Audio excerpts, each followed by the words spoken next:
Hi friends, സ്ത്രീകളുടെ ശബരിമല എന്നറിയപ്പെടുന്ന തിരുവനന്തപുരത്തെ ആറ്റുകാൽ ദേവീക്ഷേത്രത്തിലെ 10 ദിവസം നീണ്ടു നിൽക്കുന്ന പൊങ്കാല മഹോത്സവത്തിന്റെ കാഴ്ചകളുമായിട്ടാണ് ഞാൻ ഇന്ന് വന്നേക്കുന്നത്. 10 ദിവസത്തെ കാഴ്ചകൾ കംപ്ലീറ്റ് ആയിട്ട് എനിക്ക് കാണിക്കാൻ സാധിക്കില്ല, അത് വളരെ ബുദ്ധിമുട്ടുള്ള ഒരു കാര്യമാണ്. എന്നാലും ഞാൻ കണ്ട ചില കാഴ്ചകൾ നമുക്കൊന്ന് പോയി കണ്ടിട്ട് വന്നാലോ. ഡൊമിനിയോ ദീപക്സിന്റെ മറ്റൊരു വീഡിയോയിലേക്ക് എല്ലാവർക്കും സ്വാഗതം. തിരുവനന്തപുരത്ത് കിള്ളിയാറിന്റെ തീരത്താണ് പ്രസിദ്ധമായ ആറ്റുകാൽ ദേവീക്ഷേത്രം സ്ഥിതി ചെയ്യുന്നത്. സ്ത്രീകളുടെ ശബരിമല എന്നാണ് ശരിക്കും ഈ ഒരു ക്ഷേത്രം അറിയപ്പെടുന്നത്. മകരം കുംഭമാസങ്ങളിലായിട്ടാണ് എല്ലാ വർഷവും ഇവിടെ ആറ്റുകാൽ പൊങ്കാല നടക്കുന്നത്. അതിൽ 9ാമത്തെ ദിവസമാണ് ആറ്റുകാൽ പൊങ്കാല. ഇപ്പോൾ പൂരം നാളും പൗർണമിയും ചേർന്ന് വരുന്ന ദിവസമാണ് ശരിക്കും ഈ പൊങ്കാല നടക്കുന്നത്. ഈ കാണുന്നത് മുഴുവൻ പൊങ്കാല ദിവസം ഭക്തജനങ്ങൾക്ക് പൊങ്കാല ഇടാനായിട്ടുള്ള കലങ്ങൾ വിൽപ്പനയ്ക്ക് വെച്ചേക്കുന്നതാണ്. തിരുവനന്തപുരത്തിന്റെ എല്ലാ ഭാഗത്തും ഇതുപോലെ ഇങ്ങനെ കലങ്ങൾ വിൽക്കാൻ വെച്ചേക്കുന്നത് നമുക്ക് കാണാൻ സാധിക്കും. അതുപോലെ അവർക്ക് കത്തിക്കാനായിട്ടുള്ള ചൂട്ട്, കൊതുമ്പ്, ഇങ്ങനെയുള്ള എല്ലാ സാധനങ്ങളും തിരുവനന്തപുരത്തിന്റെ ഒരുവിധം എല്ലാ ഭാഗങ്ങളിലും ഇങ്ങനെ വിൽപ്പനയ്ക്ക് വെച്ചേക്കുന്നത് കാണാം. പണ്ട് ആറ്റുകാൽ ദേവീക്ഷേത്രത്തിന്റെ പരിസരത്ത് മാത്രം ഇട്ടുകൊണ്ടിരുന്ന പൊങ്കാല ഇന്ന് ശരിക്കും പറഞ്ഞാൽ വിദേശ രാജ്യങ്ങളിലും മലയാളികൾ എവിടെയൊക്കെ ഉണ്ടോ അവിടെയെല്ലാം ഈ ആറ്റുകാൽ പൊങ്കാല നടക്കുന്നുണ്ട്. അതുകൊണ്ട് തന്നെ ലോകത്തിൽ ഏറ്റവും കൂടുതൽ സ്ത്രീകൾ പങ്കെടുക്കുന്ന ഈ ചടങ്ങ് ഗിന്നസ് ബുക്കിലും ഇടം നേടിയിട്ടുണ്ട്.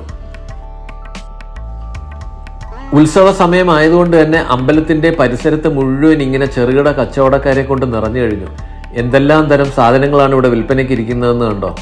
ഭക്തജനങ്ങളെ നല്ല രീതിയിൽ ആകർഷിക്കുന്ന രീതിയിൽ തന്നെയാണ് ഈ ചെറുകിട കച്ചവടക്കാർ ഇവിടെ എല്ലാം ഇങ്ങനെ സജ്ജീകരിച്ചേക്കുന്നത്.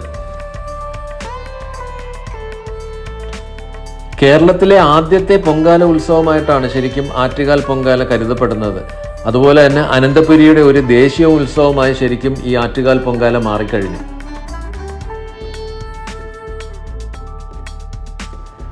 ഉത്സവത്തോടനുബന്ധിച്ച് ഇവിടെ ആറ്റുകാലിൽ 3 വലിയ സ്റ്റേജുകളാണ് തയ്യാറാക്കിയേക്കുന്നത്. സാധാരണ അമ്പലങ്ങളിൽ നമ്മൾ പോയി കഴിഞ്ഞാൽ അവിടെ ഒരു സ്റ്റേജിലായിരിക്കും കലാപരിപാടികൾ നടക്കുന്നത്. എന്നാൽ ഇവിടെ ആറ്റുകാലിൽ 3 വലിയ സ്റ്റേജുകളിലായിട്ടാണ് വിവിധയിനം കലാപരിപാടികൾ എല്ലാ ദിവസവും നടക്കുന്നത്. പല സ്ഥലങ്ങളിൽ നിന്നുള്ള പല തരത്തിലുള്ള കലാകാരന്മാരുടെ ഒരുപാട് കലാപരിപാടികൾ നമുക്കിവിടെ വന്നു കഴിഞ്ഞാൽ കാണാൻ സാധിക്കും. ഒരു ഉത്സവ പറമ്പിന്റെ ഏറ്റവും വലിയ ആകർഷണം എന്ന് പറയുന്നത് ഇതുപോലെയുള്ള ചെറുകിട കടകൾ തന്നെയാണല്ലേ. എന്തെല്ലാം രീതിയിലാണ് കുട്ടികളെയും അതുപോലെ മുതിർന്ന ആൾക്കാരെയും ആകർഷിക്കാൻ വേണ്ടിയിട്ട് ഇവർ ചെയ്തു വെച്ചേക്കുന്നതെന്ന് കണ്ടോ. നമുക്ക് ഈ ഉത്സവ പറമ്പിൽ കൂടെ കുറച്ച് ദൂരം ഒന്ന് നടന്നു നോക്കിയാലോ. ഈ ഉത്സവ കാഴ്ചകൾ ഇങ്ങനെ കണ്ടു നടക്കുമ്പോഴുണ്ടല്ലോ എനിക്ക് ശരിക്കും എൻ്റെ കുട്ടിക്കാലം തന്നെയാണ് ഓർമ്മ വരുന്നത്. അന്നും ഇതുപോലെ ഉത്സവ കാഴ്ചകൾ കാണാൻ പോകുമ്പോൾ ഇതുപോലെയുള്ള ഒരുപാട് ചെറുകിട കച്ചവടക്കാരെ ഞാൻ കണ്ടിട്ടുണ്ട്. എന്തെല്ലാം തരം സാധനങ്ങളാണ് ഇവിടെ എല്ലാം ഇങ്ങനെ വിൽപ്പനയ്ക്ക് ഇരിക്കുന്നതെന്ന് കണ്ടോ. എന്തെല്ലാം നിറത്തിലാണ് ഇവിടെ വിഗ്രഹങ്ങൾ ഉണ്ടാക്കി വെച്ചേക്കുന്നതെന്ന് കണ്ടോ. നമ്മളെ വല്ലാതെ ആകർഷിക്കുന്ന രീതിയിൽ പല വലിപ്പത്തിലും പല രൂപത്തിലുമുള്ള ഒരുപാട് വിഗ്രഹങ്ങൾ നമുക്കിവിടെ ഇങ്ങനെ കാണാൻ സാധിക്കുന്നുണ്ട്.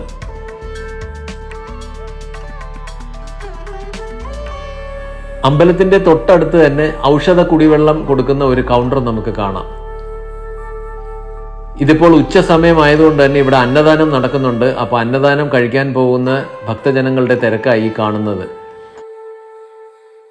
അതുപോലെ കുത്തിയോട്ടത്തിന്റെ വ്രതമനുഷ്ഠിക്കുന്ന കുട്ടികളും അന്നദാനത്തിന് വേണ്ടി ക്യൂ നിൽക്കുന്നത് നമുക്ക് കാണാം.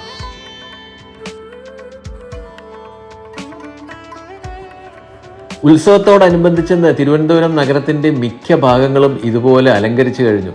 ഇതുകൊണ്ട് തന്നെയാണ് ഇത് അനന്തപുരിയുടെ ദേശീയ ഉത്സവം എന്ന് പറയുന്നത്. അപ്പം നമുക്കിനി കുറച്ച് രാത്രി കാഴ്ചകൾ കണ്ടാലോ. പകൽ സമയത്ത് നമ്മൾ കണ്ടതിനേക്കാൾ ശരിക്കും അതിമനോഹരമാണ് കേട്ടോ രാത്രിയത്തെ ഇവിടുത്തെ കാഴ്ചകൾ. അതുപോലെ തന്നെ ഇവിടുത്തെ തിരക്കും അതിഭയങ്കരമാണ്. പകൽ കണ്ടതിനേക്കാൾ അതിഭയങ്കരമായ തിരക്ക് ഇപ്പോൾ ഇവിടെ അനുഭവപ്പെടുന്നുണ്ട്. അപ്പോൾ ഈ ആറ്റുകാൽ അമ്പലത്തിൻ്റെ പരിസരത്ത് നിന്നുകൊണ്ടുള്ള കുറേ കാഴ്ചകൾ നമുക്കിനി ഒന്ന് കാണാം. ഇത്രയും ഭയങ്കര തിരക്കുണ്ടെങ്കിലും കേരള പോലീസും അതുപോലെ തന്നെ ക്ഷേത്ര ഭാരവാഹികളും നല്ല രീതിയിൽ തന്നെയാണ് ഇവിടെ എല്ലാ കാര്യങ്ങളും സജ്ജീകരിച്ചേക്കുന്നത്. അതുകൊണ്ട് തന്നെ തൊഴുവാൻ വരുന്ന എല്ലാ ആൾക്കാർക്കും യാതൊരു ബുദ്ധിമുട്ടും കൂടാതെ ഇവിടെ ദർശനം നടത്തിയിട്ട് പോകാനായിട്ട് സാധിക്കുന്നുണ്ട്. സമയം ഇപ്പോൾ രാത്രി ഏകദേശം 11 മണിയായെങ്കിലും ദർശനത്തിന് കാത്തു നിൽക്കുന്ന ആ ഭക്തജനങ്ങളുടെ തിരക്ക് കൂടിക്കൊണ്ടിരിക്കുന്നതേ ഉള്ളൂ. ഒരുപാട് പേർ ഇവിടെ നാരങ്ങ വിളക്ക് കത്തിക്കുന്നത് കാണാം. അതും ഇവിടുത്തെ ഒരു പ്രധാന വഴിപാടാണ്. ഉത്സവ സമയത്ത് അമ്പലത്തിൽ വന്ന് തൊഴുതു കഴിഞ്ഞാൽ പിന്നെ ഇവിടുത്തെ പ്രധാനപ്പെട്ട ആകർഷണം എന്ന് പറയുന്നത് ഇവിടെ നടക്കുന്ന കലാപരിപാടികൾ ഒന്ന് വീക്ഷിക്കുക എന്നുള്ളത് തന്നെയാണല്ലേ. അപ്പോൾ നമുക്കിനി ഇവിടുത്തെ കുറച്ച് കലാപരിപാടികൾ കണ്ടു നോക്കാം. ഒരുപാട് പ്രമുഖർ ഉൾപ്പെടെ നടത്തുന്ന ഒരുപാട് നല്ല കലാപരിപാടികളാണ് ഇവിടെ പല സ്റ്റേജുകളിലായിട്ട് നടക്കുന്നത്.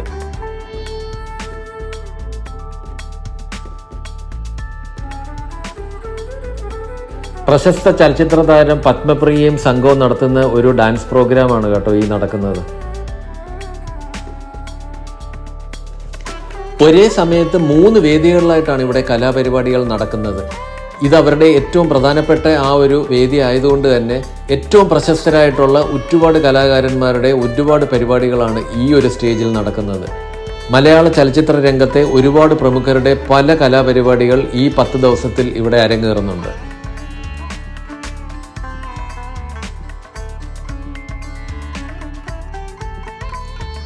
പ്രശസ്ത ചലച്ചിത്ര താരം പ്രിയങ്കയും സംഘവും അവതരിപ്പിക്കുന്ന ഒരു ഡാൻസ് പ്രോഗ്രാമാണ് നമ്മളിപ്പോൾ ഈ കണ്ടുകൊണ്ടിരിക്കുന്നത്.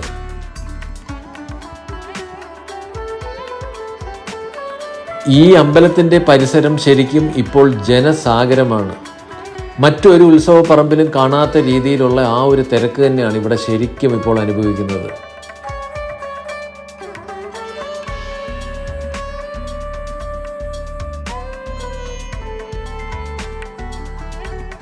ഈ പൊങ്കാല മഹോത്സവ കാലത്ത് ഇവിടുത്തെ ഏറ്റവും വലിയൊരു നേർച്ചയാണ് വിളക്ക് കെട്ട്. പല ഭാഗത്തു നിന്നും പല തരത്തിലുള്ള വിളക്ക് കെട്ടുകളുമായിട്ട് ഇവിടെ വന്നതിന് ശേഷം ഇവർ ഒന്നിച്ച് അമ്പലത്തിനുള്ളിലേക്ക് പ്രവേശിക്കുന്ന ആ ഒരു കാഴ്ചയാണ് നമ്മളിപ്പോൾ ഈ കണ്ടുകൊണ്ടിരിക്കുന്നത്.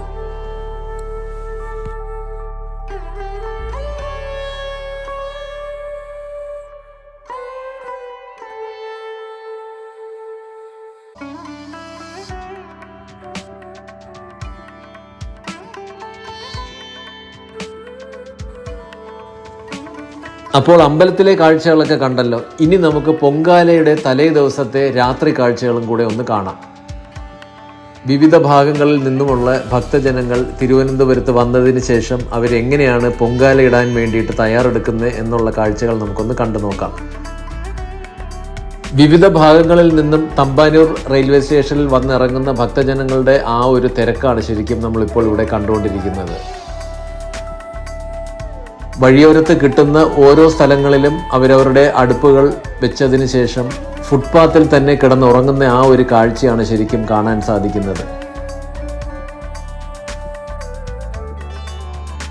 പൊങ്കാല ദിവസം ഭക്തജനങ്ങൾക്ക് കൊടുക്കാനായിട്ടുള്ള ഭക്ഷണം തയ്യാറാക്കുന്ന ഇതുപോലെയുള്ള ഒരുപാട് വേദികൾ നമുക്ക് ഈ നഗരത്തിന്റെ പല ഭാഗത്തും ഇപ്പോൾ കാണാൻ സാധിക്കുന്നുണ്ട്. തമ്പാനൂർ റെയിൽവേ സ്റ്റേഷനിൽ നിന്നും വെറും 4 കിലോമീറ്റർ മാത്രം സഞ്ചരിച്ചാൽ ആറ്റുകാൽ ദേവീക്ഷേത്രത്തിൽ എത്താൻ സാധിക്കും. അതുകൊണ്ട് തന്നെ ദൂരസ്ഥലങ്ങളിൽ നിന്നും വരുന്ന ഭക്തജനങ്ങൾ ഇവിടെ അവരുടെ അടുപ്പ് തയ്യാറാക്കിയതിന് ശേഷം അമ്പലത്തിൽ പോയി ദർശനം നടത്തിയതിന് ശേഷമാണ് തിരികെ ഇവിടെ വന്നിട്ട് ഇതുപോലെ വിശ്രമിക്കുന്നത്. നഗരത്തിന്റെ പല ഭാഗത്തും പല സാംസ്കാരിക വേദികളുടെ നേതൃത്വത്തിൽ ഇതുപോലെ ആറ്റുകാൽ അമ്മയുടെ അലങ്കരിച്ച രൂപം നമുക്ക് കാണാനായിട്ട് സാധിക്കുന്നുണ്ട്. എന്തെല്ലാം തരം വഴിയോര കച്ചവടക്കാരാന്ന് കണ്ടോ റോഡിന്റെ ഇരുവശത്തുമായിട്ട് ഇങ്ങനെ ഇരിക്കുന്നത്. എല്ലാ കച്ചവടക്കാരുടെയും മുന്നിൽ നിറയെ ആൾക്കാരുടെ തിരക്കും നമുക്കിവിടെ അനുഭവപ്പെടുന്നുണ്ട്. പണ്ട് കാലങ്ങളിൽ നമ്മൾ വീട്ടിലൊക്കെ ഉപയോഗിച്ചുകൊണ്ടിരുന്ന കൊട്ടയും വട്ടി മുറം അങ്ങനെയുള്ള എല്ലാ സാധനങ്ങളും നമുക്ക് ഈ ഉത്സവ സമയത്ത് ഇവിടെ കാണാൻ സാധിക്കും. ഇതൊരു അന്നദാന സദ്യ കൗണ്ടറാണ്. ഭക്തജനങ്ങൾക്ക് രാത്രിയുള്ള ഭക്ഷണം വിളമ്പിക്കൊണ്ടിരിക്കുന്ന ആ ഒരു കാഴ്ചയാണ് നമ്മളിവിടെ കാണുന്നത്. ഈ പൊങ്കാല സമയത്ത് മിക്ക ഹോട്ടലുകളും അടവായതുകൊണ്ട് തന്നെ ഇതുപോലെയുള്ള അന്നദാന കൗണ്ടറുകളാണ് ദൂരദേശങ്ങളിൽ നിന്നും വരുന്ന ഈ ഭക്തജനങ്ങളുടെ ഏക ആശ്രയം. പഴവങ്ങാടി ഗണപതി ക്ഷേത്രത്തിന്റെ ആ ഒരു പരിസരത്തും മറ്റു സ്ഥലങ്ങളിലും എല്ലാം അതിഭയങ്കരമായ ആ ഒരു തിരക്കാണ് ഈ വർഷത്തെ ആറ്റുകാൽ പൊങ്കാലയ്ക്ക് അനുഭവപ്പെടുന്നത്.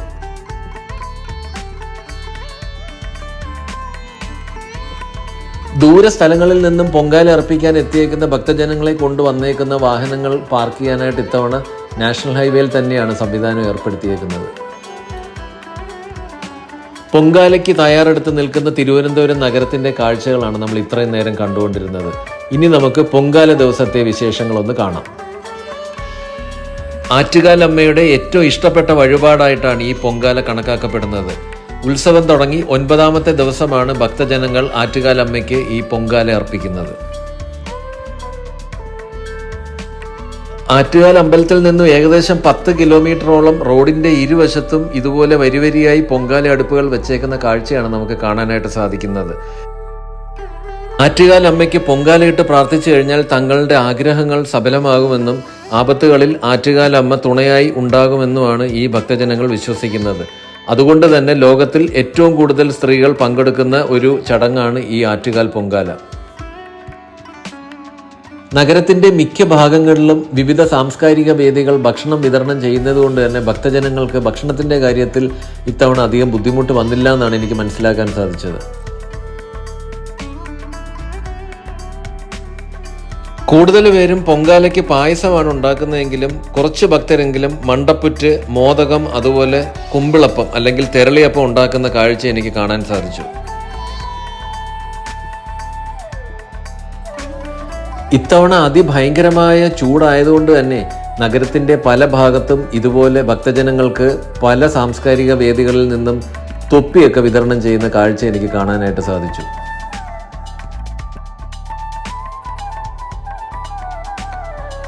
നഗരത്തിലെ മറ്റ് പൊങ്കാല വിശേഷങ്ങളൊക്കെ കണ്ട സ്ഥിതിക്ക് ഇനി ഞങ്ങൾ താമസിക്കുന്ന ഫ്ലാറ്റിലെ കുറച്ച് പൊങ്കാല വിശേഷങ്ങളൊന്ന് നമുക്ക് കണ്ടു നോക്കിയാലോ. ആറ്റുകാൽ ദേവി ക്ഷേത്രത്തിലെ പണ്ടാര അടുപ്പിൽ തീ കത്തിച്ചതിന് ശേഷം മാത്രമേ മറ്റുള്ള അടുപ്പുകളിൽ തീ കത്തിക്കുവാൻ പാടുള്ളൂ. ഏതായാലും ഇപ്പോൾ ആറ്റുകാൽ ക്ഷേത്രത്തിൽ നിന്നുള്ള അറിയിപ്പ് ലഭിച്ചു കഴിഞ്ഞു. അപ്പോൾ അതനുസരിച്ച് ഇവിടെ എല്ലാ ആൾക്കാരും ഓരോരുടെ അടുപ്പിൽ തീ കത്തിച്ചു. അപ്പോൾ നമുക്കിനി ആ പായസം ഉണ്ടാക്കുന്ന കാഴ്ചയൊന്ന് കാണാം. സാധാരണ ഭക്തജനങ്ങൾ ദേവിക്ക് ശർക്കര പായസം അല്ലെങ്കിൽ വെള്ളച്ചോറാണ് ഉണ്ടാക്കുന്നത്. എന്നാൽ ചില ഭക്തർ കടുംപായസം, പാൽപായസം, പ്രഥമൻ അല്ലെങ്കിൽ സേമിയ, പാലടയൊക്കെ ഉണ്ടാക്കുന്ന കാഴ്ച നമുക്ക് കാണാൻ സാധിക്കുന്നുണ്ട്. ചില ഭക്തർ തെരളിയപ്പം, മണ്ടപ്പുറ്റ്, അതുപോലെ മോദകവും ഒക്കെ ദേവിക്ക് നിവേദിക്കുന്നത് കാണാൻ സാധിക്കും. കേരളത്തിലെയും തമിഴ്നാട്ടിലെയും കൊയ്ത്തുത്സവമായിട്ടാണ് ശരിക്കും ഈ പൊങ്കാല കണക്കാക്കുന്നത്. പൊങ്കാല എന്ന ഈ വാക്കിന്റെ അർത്ഥം തിളച്ചു മറിയുക എന്നാണ്. ആറ്റുകാൽ അമ്മയ്ക്ക് പൊങ്കാല അർപ്പിച്ചു കഴിഞ്ഞാൽ പുണ്യം ലഭിക്കുമെന്നാണ് പൊങ്കാല ഇടുന്ന എല്ലാ ഭക്തജനങ്ങളുടെയും വിശ്വാസം. അപ്പോൾ അതുകൊണ്ട് തന്നെ പൊങ്കാല ഇടുന്നതിന് മുന്നേ തന്നെ ആറ്റുകാൽ അമ്പലത്തിൽ പോയി തൊഴുകയും അതിനുശേഷം വ്രതമൊക്കെ അനുഷ്ഠിച്ചതിന് ശേഷമാണ് ഭക്തജനങ്ങൾ പൊങ്കാല ഇടുന്നത്. സാധാരണഗതിയിൽ 3 ദിവസമെങ്കിലും കഠിന വ്രതം എടുത്തതിന് ശേഷമാണ് ഭക്തർ പൊങ്കാല അർപ്പിക്കുന്നത്. പൊങ്കാല തിളച്ചു തൂവണം എന്നാണ് കേട്ടോ ശാസ്ത്രം പറയുന്നത്. തിളച്ചു തൂവുന്നത് വരാനിരിക്കുന്ന അഭിവൃദ്ധിയുടെ സൂചനയായിട്ടാണ് ഈ ഭക്തജനങ്ങൾ കാണുന്നത്. ആറ്റുകാൽ അമ്മയ്ക്ക് നിവേദിക്കാനുള്ള ഈ ശർക്കര പായസം ഉണ്ടാക്കുന്ന കാഴ്ചകൾ നമുക്കിനി ഒന്ന് കാണാം.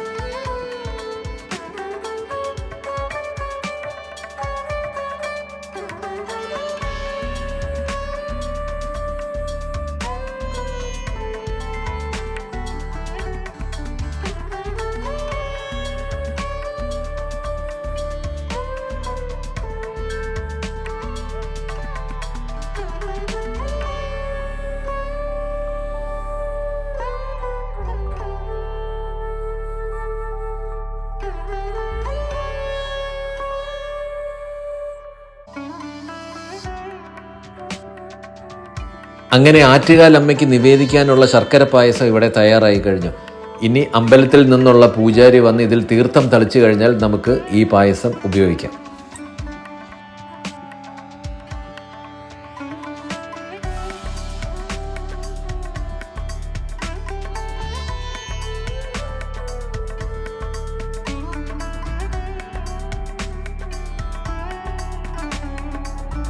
നഗരത്തിന്റെ മറ്റ് ഭാഗങ്ങൾ എന്തൊക്കെ പൊങ്കാല വിശേഷങ്ങളാണെന്നുള്ളത് ഇനി നമുക്കൊന്ന് നടന്ന് കണ്ടു നോക്കാം.